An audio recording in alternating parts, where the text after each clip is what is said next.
Everyone, आज की video important है उन लोगों के लिए जो लोग एसएससी सीजीएल का फॉर्म भर रहे हैं और अभी लास्ट डेट अभी आने वाली है, तो आप लोग फॉर्म अभी अप्लाई कर सकते हैं। एसएससी सीजीएल का फॉर्म भरने के बाद आपको ज़रूरत पड़ेगी कि आपको अब क्या पढ़ना चाहिए और किस तरीके से अपनी प्रिपरेशन स्टार्ट करनी चाहिए।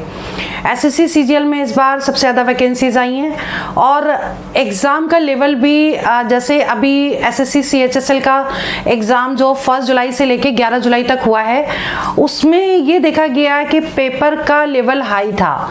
मतलब कुछ क्वेश्चंस ऐसे भी आए हैं जिसमें जो पहले कभी नहीं पूछे गए हैं, मतलब वो लेवल तक वो जाते ही नहीं थे, पहले इजी क्वेश्चन आते थे। लेकिन आज की वीडियो में हम आपको बताएंगे कि सीएचएसएल में इस बार कैसे क्वेश्चन पूछे गए हैं। तो अब आपको अगर सीजीएल के लिए अप्लाई करना है और ये एग्जाम क्रैक करना है तो क्या वैसा ही पेपर, उसी टाइप का पेपर आएगा या उससे भी लेवल इसका हाई होने वाला है, ये सारी बातें हम इस वीडियो में डिस्कस करेंगे। एग्जाम का जो लेटेस्ट पैटर्न है वो क्या होगा, एग्जाम पैटर्न, साथ में सिलेबस, रिवाइज सिलेबस क्या होगा, साथ में क्या क्या चीजें ऐड की गई हैं, ये क्या चीजें चेंज की गई हैं, वो सारी चीजें हम इस वीडियो में डिस्कस करने वाले हैं। मैं अंजलि शर्मा, चलिए आपकी क्लास अब स्टार्ट करते हैं। और इसमें सबसे पहले देखिए हमने हेडिंग भी डाली है यहाँ पर कि एसएससी सीएचएसएल का लेवल हाई था, तो कैसा रहेगा एसएससी सीजीएल का लेवल। मतलब कि सीएचएसएल में जो जो क्वेश्चन आए हैं, जैसे टॉपिक से आए हैं और कुछ क्वेश्चन इतने हाई लेवल के आए हैं कि कभी भी नहीं पूछे गए हैं, तो क्या ऐसा ही पेपर इस बार आएगा, ये सारी बातें हम इस वीडियो में डिस्कस करने वाले हैं। तो चलिए वीडियो स्टार्ट करते हैं। इसमें सबसे पहले आप ये देखिए कि आपका एग्जाम का पैटर्न क्या रहेगा, ठीक है। और जिन लोगों ने अभी तक फॉर्म भरे नहीं हैं वो लोग अप्लाई कर दीजिए, लास्ट डेट आने वाली है। और इसके बाद अप्लाई करना ही सफिशिएंट नहीं होता, फिर प्रिपरेशन करिए, स्ट्रैटेजी बना के पढ़िए, सिलेबस देखिए, उसके अकॉर्डिंग अब पेपर कैसा आ सकता है और प्रीवियस ईयर में पेपर कैसा आता था, तो ये सारी चीज़ों को कंपेयर करके ही अपनी प्रिपरेशन स्टार्ट करिए। और बिल्कुल इसमें देख लीजिए कि सबसे पहले आपको ये पता होना चाहिए एसएससी सीजीएल टीयर 1 में अब आपके क्वेश्चंस कितने आएंगे। तो नंबर ऑफ क्वेश्चंस तो 100 है, ये तो पहले भी वही था, ठीक है। ईच क्वेश्चंस में 2 मार्क्स के हैं, मतलब एक क्वेश्चन जो है वो 2 नंबर का क्वेश्चन है, ठीक है। 1 घंटे का पेपर होगा, निगेटिव मार्किंग है इसमें। अब बढ़ते हैं आगे, देखिए एग्जाम का पैटर्न कैसा होगा। एग्जाम का पैटर्न पहले भी यही था, इस बार भी यही रहेगा। सेक्शंस जो हैं वो जनरल इंटेलिजेंस एंड रीजनिंग, ये आएंगे इसमें 25 क्वेश्चन आएंगे, टोटल मार्क्स 50, ठीक है। यानी 1 नंबर का एक क्वेश्चन 2 नंबर का हुआ, ठीक है। जनरल अवेयरनेस 25 क्वेश्चन 50 नंबर के। क्वांटिटेटिव एप्टीट्यूड या मैथ्स जो है वो आएगी 25 क्वेश्चन 50 नंबर के। और इंग्लिश भी जो आएगी वो 25 क्वेश्चन आएंगे 50 नंबर के। ये पहले भी पैटर्न था इसका। जो चेंजेस किए जाएंगे एसएससी सीएचएसएल के अकॉर्डिंग जो पेपर आया, अब उसमें क्या क्या और एडवांस पढ़ना पड़ेगा आपको, वो सारी चीजें हम आपको बताने वाले हैं। तो चलिए आगे देखते हैं। बात करते हैं सबसे पहले क्वांटिटेटिव एप्टीट्यूड की। क्वांटिटेटिव एप्टीट्यूड में जो आपका एडवांस मैथ्स है ना, उसमें से भी आप देखिए सबसे पहले प्रिपरेशन आप कैसे करिए। आप बिल्कुल बेसिक से, 0 से मत स्टार्ट करिए कि पहले बेसिक पढ़ेंगे, पहले नंबर सिस्टम, फिर एचसीएफ एलसीएम, फिर ऐसे मत करिए प्रिपरेशन, क्योंकि आपको अब वो टॉपिक ही पढ़ने हैं और फोकस करना है उन पर जिसमें से सबसे ज़्यादा क्वेश्चन पूछे गए हैं और डिफरेंट टाइप के क्वेश्चन पूछे जा रहे हैं इस बार। तो और ये इस बार पूछे भी जाएंगे ऐसे क्वेश्चन, क्योंकि जो भी हम अभी आपको बता रहे हैं ये सीएचएसएल का लेवल देखते हुए बता रहे हैं, क्योंकि सीजीएल के लेवल में भी इन्होंने ऐसे ही चेंजेस किए होंगे, ठीक है। तो देखिए पहले हम बात करते हैं एडवांस मैथ्स। एडवांस मैथ्स में सबसे पहले ट्रिग्नोमेट्री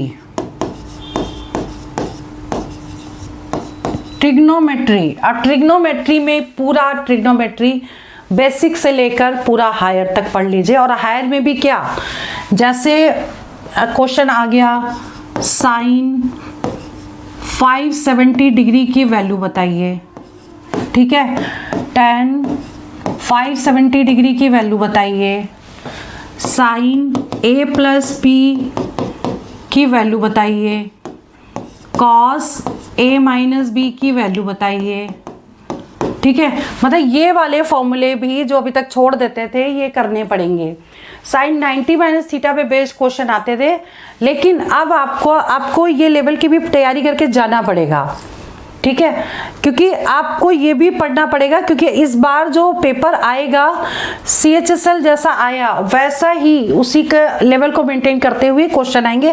प्रिपरेशन ऐसी रखिए कि आपका टियर 1 जो है वो क्लियर हो जाए, तो ये आपको पढ़ना पड़ेगा। ठीक है, तो ये ट्रिग्नोमेट्री हो गया, और इसके जितने भी ट्रिग्नोमेट्री के पार्ट्स हैं ये सारे हम आपको करवाने वाले हैं। बिल्कुल स्टार्ट करेंगे, एडवांस मैथ से ही स्टार्ट करेंगे और सारा शॉर्टकट ट्रिक से करवाएंगे। ठीक है, तो अभी ट्रिग्नोमेट्री हो गई, इसके बाद आपका है अलजेब्रा। अलजेब्रा के क्वेश्चंस अच्छे खासे क्वेश्चन पूछे जाते हैं, पूरा टॉपिक ही कर लीजिएगा, इसको सबसे ज़्यादा पूछा जा रहा है। ठीक है, ज्योमेट्री में जो क्वेश्चन है ना, वैसे बहुत सारे टाइप्स हैं इसमें ज्योमेट्री में, लेकिन सर्कल वाले क्वेश्चन सबसे ज़्यादा पूछे गए हैं अभी तक CHSL में, और कॉम्प्लिकेटेड भी हैं। लेकिन अब CGL के लिए भी इस टाइप के ही क्वेश्चन एग्जाम में पूछे जाएंगे, तो ये भी आपको तैयारी करके जानी है। ठीक है, यानी कि ज्योमेट्री में सर्कल वाले क्वेश्चन अच्छे से कर लीजिएगा, जितने भी टाइप्स हैं वो सारे टाइप्स हम आपको अच्छे से करवा भी देंगे और रिवीजन करवा देंगे। इसके बाद इसमें और भी जितने भी टाइप्स हैं वो सारे कंप्लीट टॉपिक। ठीक है, क्योंकि अभी तक ये देखा गया कि SSC CHSL का जो भी पेपर था उसमें उन्होंने कुछ टॉपिक लिए और उसके अकॉर्डिंग ही उन्होंने उसी में से पूछा है। कुछ टॉपिक को बिल्कुल भी टच नहीं किया है, और कुछ टॉपिक्स जो लिए हैं बस उसी में से क्वेश्चंस डिफिकल्ट लेवल तक पूछते जा रहे थे, और कैलकुलेशन सबसे ज़्यादा थी। मतलब नंबर भी ऐसे ले रहे थे कि कैलकुलेशन सबसे ज़्यादा हो रही थी, टाइम ज़्यादा लग रहा था उसमें। ठीक है, तो आपको उसकी भी शॉर्टकट ट्रिक सीखनी पड़ेगी, जो बड़े बड़े क्वेश्चंस हैं कैसे कम टाइम में करते हैं वो सारी चीज़ें। ठीक है, तो अब इसके बाद बात करते हैं मेंसुरेशन के क्वेश्चन, यानी कि एरिया वॉल्यूम, यानी कि 2D और 3D एरिया एंड वॉल्यूम के क्वेश्चन डिफरेंट टाइप के पूछे गए हैं। ठीक है, तो वो क्वेश्चन भी अब आपको अच्छे से तैयार करके जाने हैं। तो ये मान के चलिए कि मैथ्स का जो लेवल है वो अच्छा खासा हाई होने वाला है।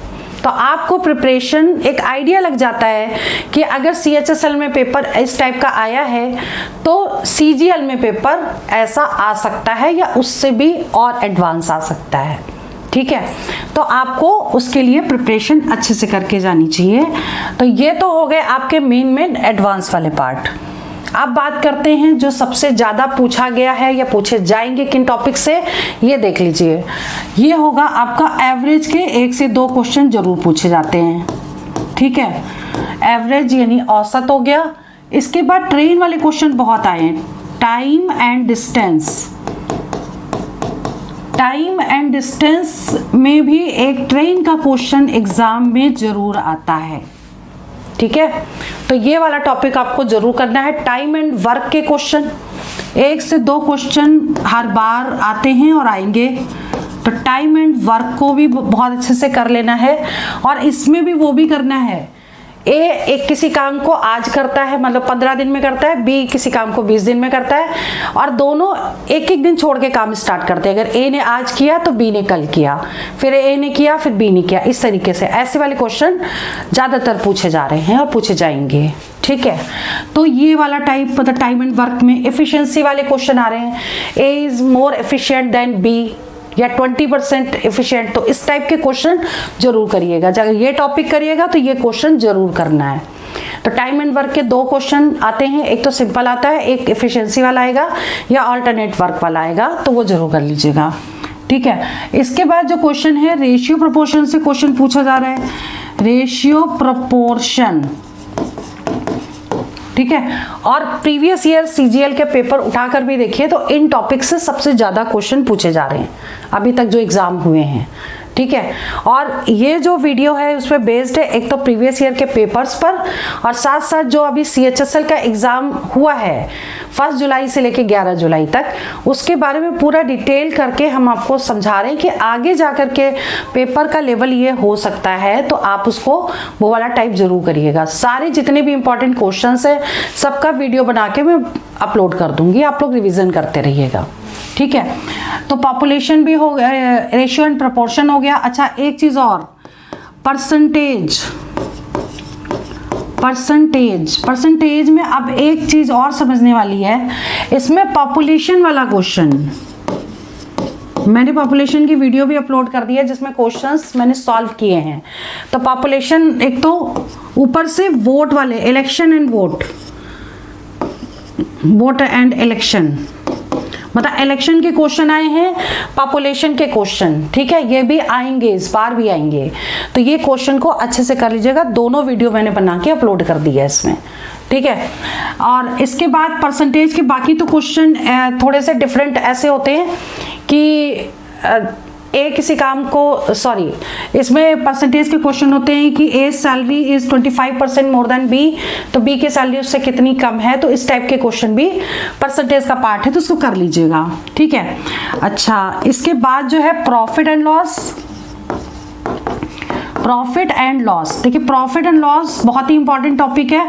इसमें से डिस्काउंट वाले क्वेश्चन भी आते हैं साथ में, मतलब सक्सेसिव डिस्काउंट पूछ लेते हैं, या 2 डिस्काउंट दिए हैं या 3 डिस्काउंट दिए हैं, सिंगल डिस्काउंट पूछ लेते हैं, तो ऐसे क्वेश्चन एग्जाम में आएंगे। तो ये टॉपिक करिएगा, तो ये जरूर करिएगा, ठीक है। या 2 आर्टिकल की सेलिंग प्राइस गिवन है और एक को X% प्रॉफिट में बेचा जाता है, दूसरे को X% लॉस में बेचा जाता है, तो कितना % का प्रॉफिट या लॉस होगा टोटल ट्रांजेक्शन में। तो इस टाइप के क्वेश्चन पूछे गए हैं और पिछले टाइम में भी पूछे जा रहे थे जो प्रीवियस ईयर में एग्जाम हुए हैं, तो ये आपको करके जाना है, ठीक है। क्योंकि ये जो आप टॉपिक करके जाएंगे तो इसमें आपका Tier 1 100% क्लियर हो जाएगा, जो भी टॉपिक बता रहे थे। देखिए बोट एंड स्ट्रीम का कभी कभी क्या होता है, एक ही क्वेश्चन आता था, कई बार नहीं भी पूछा जाता था, लेकिन इस बार जो अभी CHSL का एग्जाम हुआ है इसमें 1 या 2 क्वेश्चन हर पेपर में, हर शिफ्ट में पूछा गया है। तो CGL में भी आप लोग ये टॉपिक छोड़ के मत जाइएगा, CGL में भी बोट एंड स्ट्रीम, ठीक है, बोट एंड स्ट्रीम, मतलब नाव वाले क्वेश्चन जो है वो जरूर करिएगा।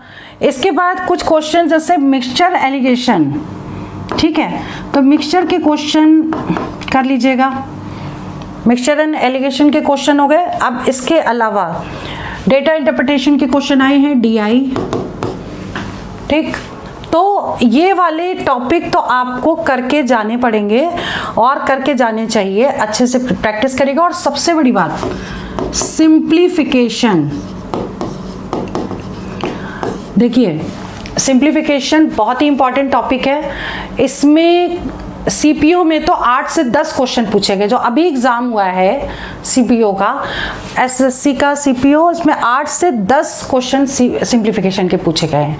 और जो अभी CHSL का एग्जाम हुआ है उसमें भी सिंप्लीफिकेशन के 2 या 3 क्वेश्चन रहते हैं, और डिविजिबिलिटी टेस्ट जरूर आता है एग्जाम में। तो CGL में भी आपको सिंप्लीफिकेशन करना है और डिविजिबिलिटी टेस्ट जो है ये नंबर सिस्टम का करना पड़ेगा। इसमें 2 से लेकर 11 तक की डिविजिबिलिटी टेस्ट आप कर लीजिएगा, कोई भी पूछा जा सकता है, ठीक है। ये अगर नंबर सिस्टम आएगा तो इसका ये डिविजिबिलिटी टेस्ट आप जरूर करिएगा, क्लियर। तो ये तो आपका हो गया मेन टॉपिक, लेकिन आप स्टार्ट वहां से करिए जहां से सबसे ज्यादा क्वेश्चंस पूछे जाते हैं और डिफरेंट टाइप के, उनकी प्रैक्टिस भी आपको करनी पड़ेगी, ठीक है। चलिए बात करते हैं अब रीजनिंग की। देखिए रीजनिंग में क्या है, रीजनिंग में आपके जो मेन टॉपिक्स हैं वो आपको करने हैं। वो टॉपिक क्या है, जैसे कोडिंग डिकोडिंग सबसे ज्यादा इंपॉर्टेंट, ठीक है। कोडिंग डिकोडिंग सबसे ज्यादा क्वेश्चन पूछे जाते हैं, 2 से 3 क्वेश्चन हर एग्जाम में पूछे जाते हैं, और प्रीवियस ईयर CGL के पेपर में भी 2 से 3 क्वेश्चन आए हैं। इसमें हर टाइप का क्वेश्चन पूछ लेते हैं, तो सारा रिवीजन करके जाइए, ठीक है। डायरेक्शन जरूर करिएगा, फिर एनालॉजी, ये करिएगा क्लासिफिकेशन, ठीक है। सेट्स के क्वेश्चन एग्जाम में जरूर पूछे जाते हैं। सेट्स मतलब जैसे आप मान लीजिए ऐसे नंबर दिए हैं 5, 10, 15, ठीक है। दूसरा दे दिया है 6, 12, अब देखिए 18, और आपसे पूछ लिया गया है कि ये दो तो दे दिए हैं, अब ऑप्शन 4 दे दिए हैं, से पूछा गया कि कौन सा इससे टैली करेगा। तो ये तो हमने एक सिंपल सा ले लिया है कि ये दोनों, ये मतलब इसका 5 का टेबल हो गया, 6 का टेबल हो गया। तो 5 2 10, 5 3 15, 6 2 12, 6 3। तो इस तरीके से कोई भी लॉजिक इसमें लग सकता है। तो सेट्स के क्वेश्चन जरूर कर लीजिएगा। और ये क्वेश्चन कई बार 2 भी पूछे जा रहे हैं हर एग्जाम में। अगर 25 क्वेश्चन आ रहे हैं उसमें से 2 क्वेश्चन सेट्स के आते हैं, ठीक है। तो ये मान के चलिए सेट्स इंपॉर्टेंट है। इसके बाद देखिए वेन डायग्राम,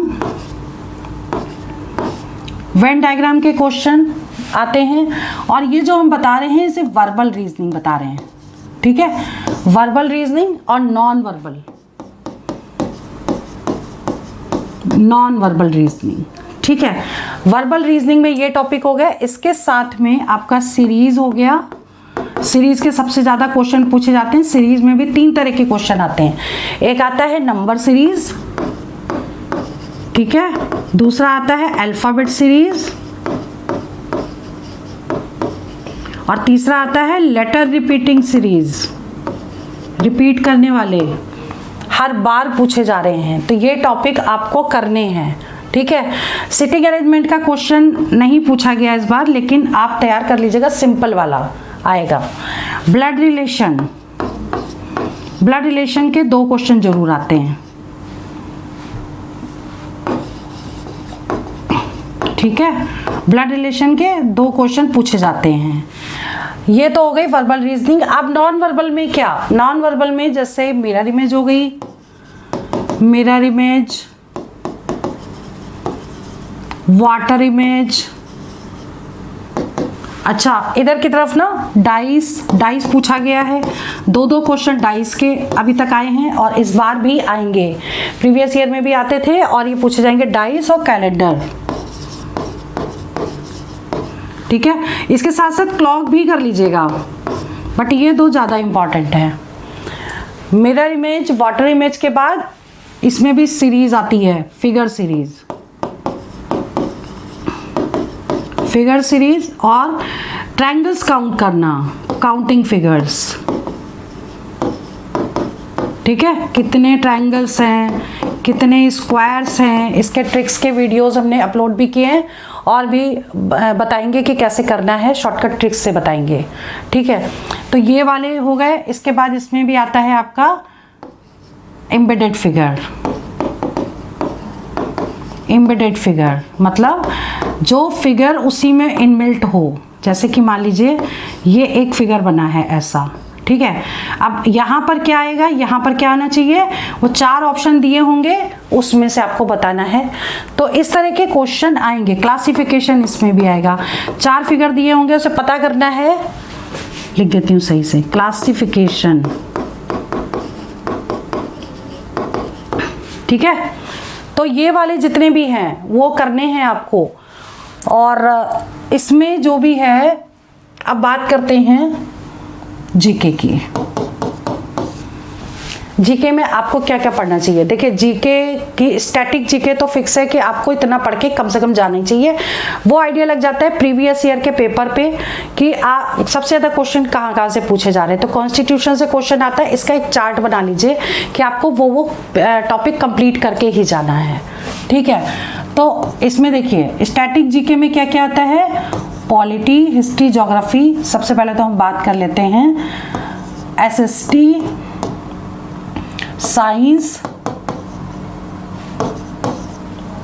साइंस और जनरल में जो भी आ गया। एसएसटी के देखिए 3 पार्ट, क्या, पॉलिटी, हिस्ट्री, ज्योग्राफी, ठीक। साइंस के 3 पार्ट, फिजिक्स, केमिस्ट्री और बायो में भी 2, एक तो बॉटनी और जूलॉजी। ठीक है, जूलॉजी एंड बॉटनी। अब देखिए ये तो हो गया आपका जनरल स्टैटिक। ठीक है, अब इसमें क्या करना है आपको, जैसे मान लीजिए कि पॉलिटी है, अब पॉलिटी में कॉन्स्टिट्यूशन आएगा, अमेंडमेंट आएंगे, तो इसमें सारी चीज़ें, फंडामेंटल राइट्स कौन से आर्टिकल में आता है, फंडामेंटल ड्यूटीज़, इसके क्या क्राइटेरिया हैं, अमेंडमेंट कब हुआ, तो ये सारी चीज़ें आपको पढ़ के जानी, क्योंकि हर बार क्वेश्चन एग्जाम में पूछा जाता है। मैक्सिमम एज क्या है राष्ट्रपति की, मिनिमम एज क्या होगी उसकी, कि मिनिमम एज राष्ट्रपति की क्या होनी चाहिए, या लोकसभा मेंबर, लोकसभा स्पीकर के बारे में पूछ सकते हैं। मतलब ऐसे क्वेश्चन आपको पढ़ने, पॉलिटी में पढ़ने। ठीक है, हिस्ट्री में भी आपके कुछ क्वेश्चन हैं जो एग्जाम में आते हैं, उसका पूरा जो 5000 की जो सीरीज है पूरी क्वेश्चंस की, वो हम अपने सोशल मीडिया प्लेटफॉर्म पे अपलोड करेंगे, उसको ज़रूर देख लीजिएगा। ठीक है, तो हमारे चैनल को भी सब्सक्राइब करिए और साथ में सोशल मीडिया के प्लेटफॉर्म को आप फॉलो कर लीजिए, ताकि आपको नोट्स प्रॉपर तरीके से मिल पाए, उस पर देख लीजिएगा। और सभी के लिंक हम इस वीडियो का डिस्क्रिप्शन पे देंगे। तो ये वाले जो टॉपिक्स हैं, अब जैसे कि फिजिक्स है, फिजिक्स में क्वेश्चन क्या आ सकता है, फोर्स की यूनिट पूछ लेते हैं। ठीक है, या हम पूछ लेते हैं कि दूध से मक्खन निकालना, कौन सा फोर्स लग रहा है इस पे। तो इस टाइप के क्वेश्चंस हैं जो उसमें पूरे दिए हुए हैं, वो आपको पढ़ के जाना है, स्टैटिक जीके। और करंट जीके जो है पिछले 6 महीने की जीके पूरी, और इस बार जो क्वेश्चन आए हैं करंट में वो क्या पूछे गए, 2023 के पूछे गए हैं और 2022 के पूछे गए हैं। तो इसको जरूर कर लीजिएगा, 2022 से 2023 के करंट के क्वेश्चन कर लीजिएगा। और हमारे मोबाइल ऐप पे करंट के क्वेश्चंस, करंट अफेयर्स के उसमें अपलोड डायरेक्ट हो रहे हैं, मतलब डेली अपलोड हो रहे हैं, 24/7 हमारी टीम काम कर रही है। तो हमारे ऐप को आप डाउनलोड कर लीजिए और उस पर रजिस्टर करके आप सारे क्वेश्चन देख सकते हैं, वो पूरा फ्री है। आप जाके वहाँ पे डेट वाइज करंट देख सकते हैं, तो वो रिवीजन आपकी वहाँ से हो जाएगी। डेली के डेट वाइज क्वेश्चंस आप लिखते जाइए, क्वेश्चंस उसी में से एग्जाम में आएंगे। ठीक है, तो और प्रैक्टिस के लिए भी हमने उसमें काफ़ी पेपर्स भी दिए हैं उसमें, तो आप देख लीजिएगा अपने अकॉर्डिंग। तो ये तो हो गया आपका करंट के क्वेश्चन हो गए। फिर इसके बाद देखिए इंपॉर्टेंट डेट्स पूछी जाती हैं, तो डेट की पूरी लिस्ट कि कौन सा डे कब पड़ता है, योगा डे कब पड़ता है, तो इस तरह वाले क्वेश्चन ये वाले हो गए। फिर सेंसस से क्वेश्चन आया है, 2011 के सेंसस से क्वेश्चन जरूर पूछा जा रहा है, इस बार भी आएगा, इसको आप जरूर देखिएगा। ठीक है, इसके बाद जो है नेशनल और इंटरनेशनल, नेशनल एंड इंटरनेशनल, ये न्यूज़ इंपॉर्टेंट इवेंट्स जो हैं वो सारे। ठीक है, इसके बाद आपके जो गेम्स हैं, अवार्ड है, बुक्स हैं, कौन कौन सी बुक्स किसने लिखी, कौन सी बुक। ठीक है, तो ये वाले ये क्वेश्चन जरूर पूछेगा, जरूर पढ़ लीजिएगा, ये पूछे जाएंगे एग्जाम में। ठीक है, मतलब अगर आपको कोई प्रॉब्लम आती है तो पूछ लीजिएगा हमसे कि हम इसके अगर तैयारी करें तो कहाँ से करें, तो हम आपको हेल्प कर देंगे कि हमारे पास जो नोट्स हैं वो हम अपने सोशल मीडिया प्लेटफॉर्म पे अपलोड कर देंगे, या फिर हम आपको पर्सनली भी भेज देंगे। ठीक है, तो ये सारी चीज़ें हो गई, इतनी तैयारी कर लीजिए। इसके बाद बात करते हैं इंग्लिश की। देखिए इंग्लिश का पैटर्न बिल्कुल सेट है, वो क्या है कि ग्रामर पूरी करनी है। ठीक है, ग्रामर पूरी करके जानी है, और मतलब पार्ट्स ऑफ स्पीच में जो रूल्स हैं total, noun, pronoun, verb, adverb, adjective, preposition, conjunction जो भी है, इसके सबके रूल्स होते हैं। ठीक है, तो अगर आप वो रूल्स कर लेंगे तो आपको क्या करना पड़ेगा, उसमें उससे रिलेटेड जितने भी एरर वाले क्वेश्चन करेक्ट हो जाएंगे, क्लॉज टेस्ट करेक्ट हो जाएंगे, एरर के क्वेश्चन करेक्ट हो जाएंगे, क्लॉज टेस्ट के क्वेश्चन आते हैं, क्लॉज पैराग्राफ आता है, ये करेक्ट हो जाएगा। इसके बाद डायरेक्ट इनडायरेक्ट, डायरेक्ट इनडायरेक्ट यानी नरेशन, ठीक है, ये कर लीजिएगा। एक्टिव पैसिव, एक्टिव पैसिव कर लीजिएगा। और इसके बाद आपके जो आते हैं जम्बल फॉर्म आते हैं, फिगर वाले क्वेश्चन आते हैं, सिनोनिम्स आते हैं, एंटोनिम्स आते हैं, तो वो कर लीजिएगा उसको। तो डेली आप कम से कम 10 से 20 न्यू वर्ड लर्न करिए, ठीक है। ये आदत डालिए, हैबिट डालिए। एक पैराग्राफ पढ़ने की, जो न्यूज़पेपर है उसमें या कोई भी आर्टिकल दिया है उसमें एक पैराग्राफ पढ़िए, आदत डालिए कि आपकी रीडिंग फास्ट हो जाएगी। जो भी न्यू वर्ड्स मिलते हैं उसको अंडरलाइन करिए और उसको लिख करके आप डेली कम से कम 10 से 20 वर्ड डेली न्यू याद करना शुरू करिए, तो काफ़ी चीज़ें सीखने को मिलेंगी आपको, ठीक है। तो ये सारा जो जितना भी है मेन जो सिलेबस है वो मैंने अभी बताया आपको। मेन चीज़ है आप स्टार्ट करिए मैथ्स, रीजनिंग और ये सारी चीज़ें। तो इससे क्या होगा, आपका टियर 1 क्लियर हो जाएगा, क्योंकि अभी से आप प्रैक्टिस करना स्टार्ट करेंगे तो अभी करीब 60 दिन के आसपास एग्ज़ाम होगा, ठीक है। तो ये मान लीजिए आपके पास ज़्यादा टाइम नहीं है, तो एक स्ट्रैटेजी बनाइए, मैथ्स में क्या पढ़ना है, रीजनिंग में क्या पढ़ना है, क्वांटिटेटिव एप्टीट्यूड में कौन कौन से टॉपिक आपको सेलेक्ट करने हैं जो बार बार पूछे गए हैं, तो हम वैसे भी आपको गाइड करेंगे। और जो इंपॉर्टेंट क्वेश्चन है वो भी हम उसका वीडियो पूरा बना के अपलोड करेंगे, पूरा प्रीवियस ईयर पेपर पे जो भी बेस्ड क्वेश्चन होंगे या आने की पॉसिबिलिटी जिनकी ज़्यादा होगी वो सारी चीज़ें बताएंगे आपको। मैं वीडियो चलिए यहीं ओवर करती हूँ। All the best for exam, for selection. जय हिंद, जय भारत।